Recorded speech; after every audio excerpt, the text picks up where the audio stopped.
You're watching Mirror 7 News. Stay informed, stay ahead for more news.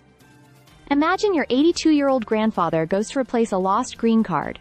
A routine appointment, nothing extraordinary, and then vanishes without a trace. That's exactly what happened to Luis Leon, a longtime resident of Allentown, Pennsylvania, who was granted political asylum in the United States back in 1987 after surviving torture under Chilean dictator Augusto Pinochet's regime. His story is as unbelievable as it is heartbreaking. So here's what happened.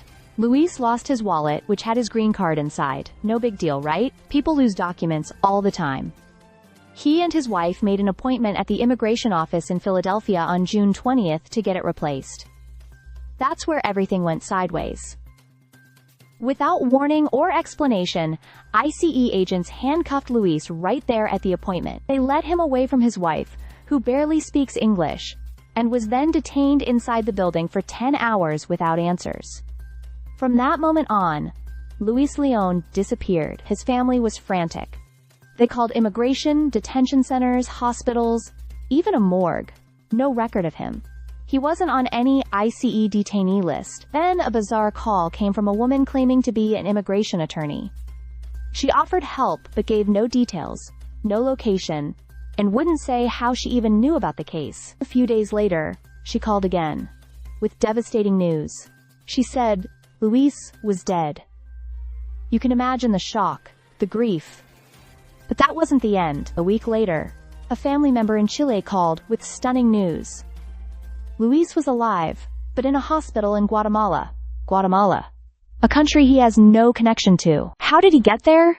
Apparently, after his initial detention, he was transferred to a facility in Minnesota and then deported completely off the books. The Supreme Court recently upheld a Trump-era policy that allows deportation to third countries, not just the country of origin. That might explain the legal loophole ICE used, but it doesn't explain the secrecy, the misinformation, or why a dying man was deported with no notification to his family. Luis suffers from diabetes, high blood pressure, and a heart condition.